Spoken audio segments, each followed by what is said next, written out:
Bonjour tout le monde, bonsoir. J'espère que vous vous portez bien dans vos maisons. Moi, je me porte très bien par la grâce de Dieu. Alors, aujourd'hui, je reviens avec vous pour un autre message. Alors, vous vous rappelez de l'histoire de la Pentecôte dans le livre de Actes chapitre 2. Actes chapitre 2, on nous parle de la Pentecôte où soudainement ils étaient tous rassemblés dans une même pièce. Et tout d'un coup, au fait, la Bible nous dit tout à coup, c'est le tout à coup là que j'aimerais parler d'aujourd'hui. Tout à coup qu'il y a eu un bruit comme un vent impétueux et au fait, ils commençaient tous à parler en d'autres langues. Alléluia, est-ce que je parle à une personne? Et moi, j'aimerais rebondir sur le tout à coup. Bon, là, on nous parle de Actes chapitre 2, mais au fait, moi, j'aimerais parler du tout à coup en règle générale. Du tout à coup par rapport à ce qui se passe en ce moment.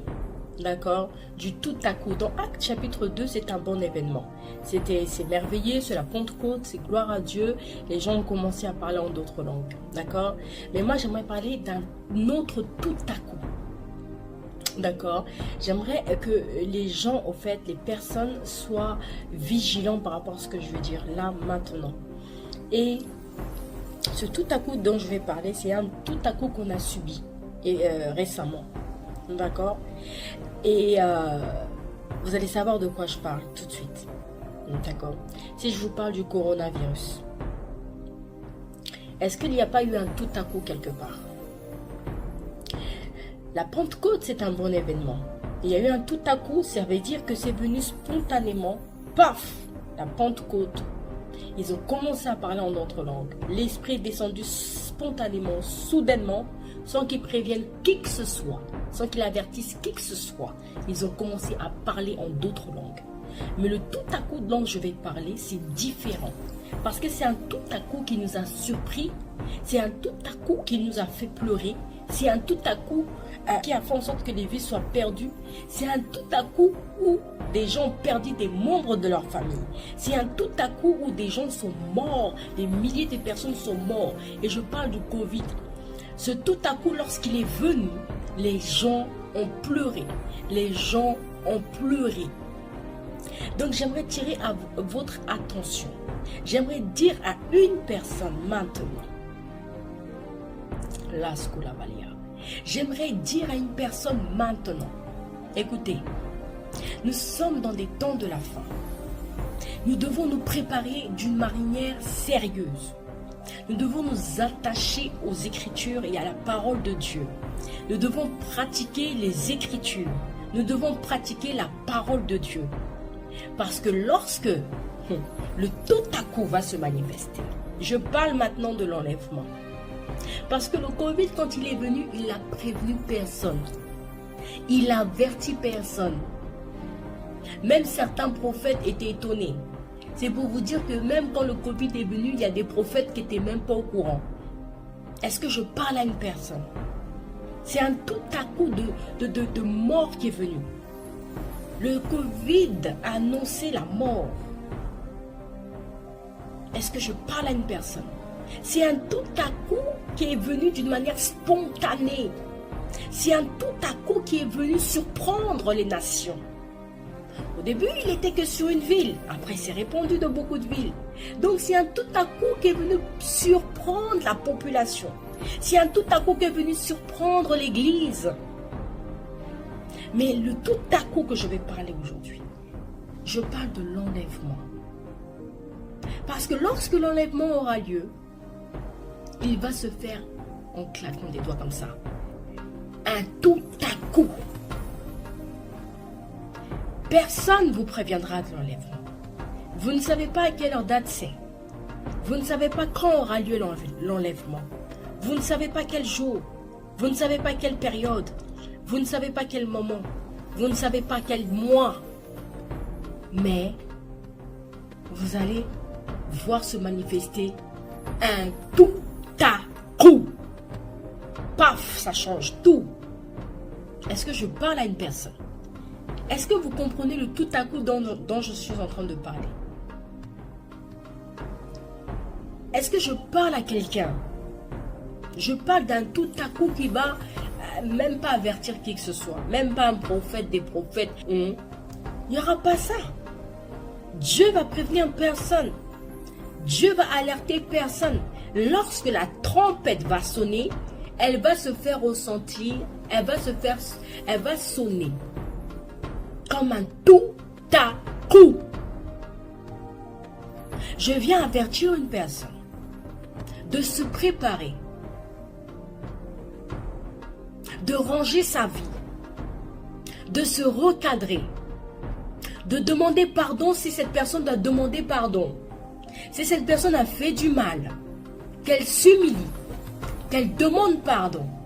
Parce que lorsque le tout à coup de l'enlèvement se manifestera, ça sera trop tard.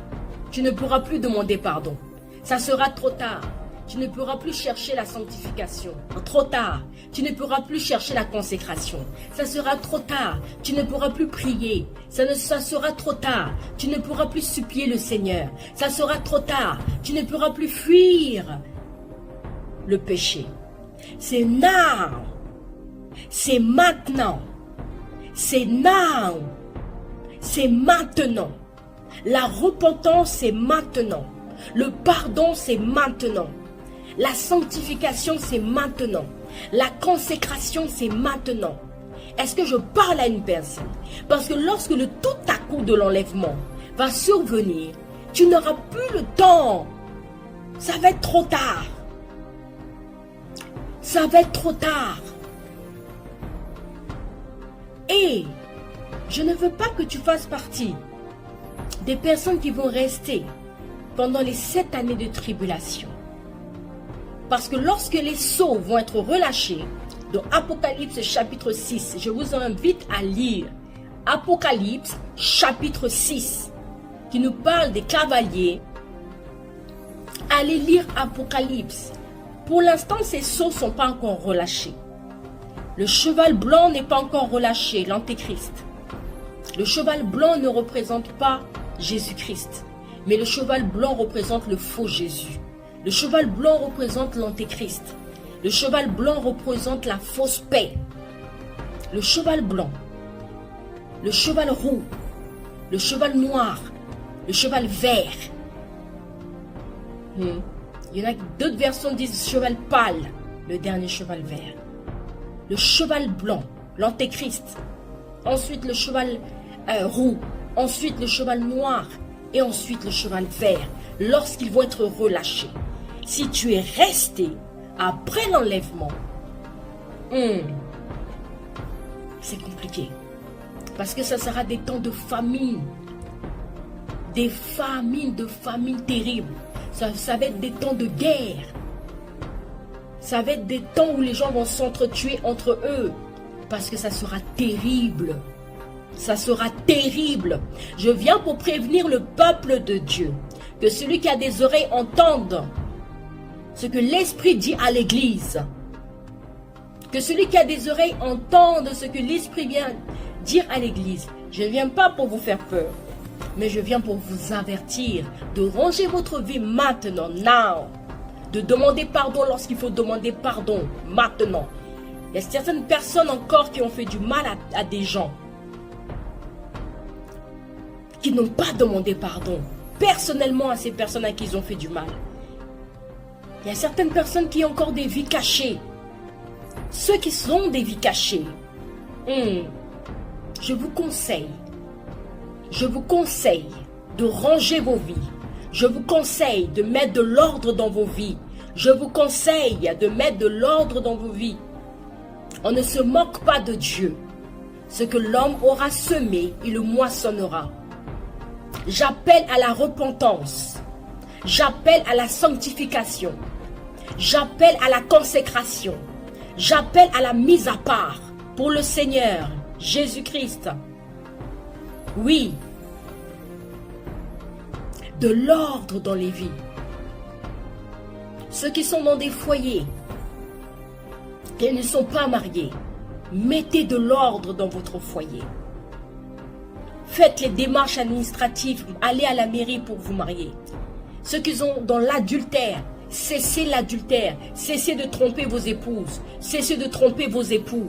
Cessez, ceux qui sont dans l'impudicité, cessez l'impudicité. La Bible dit que nous sommes le temple du Saint-Esprit.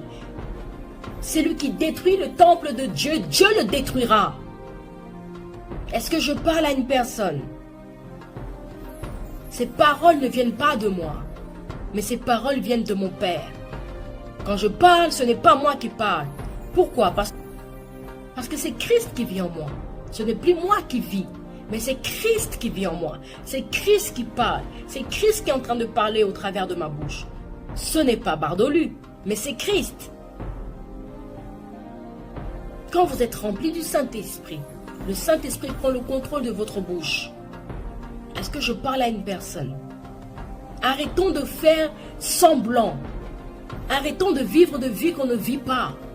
Soyons des personnes pareilles dans le privé que dans le public.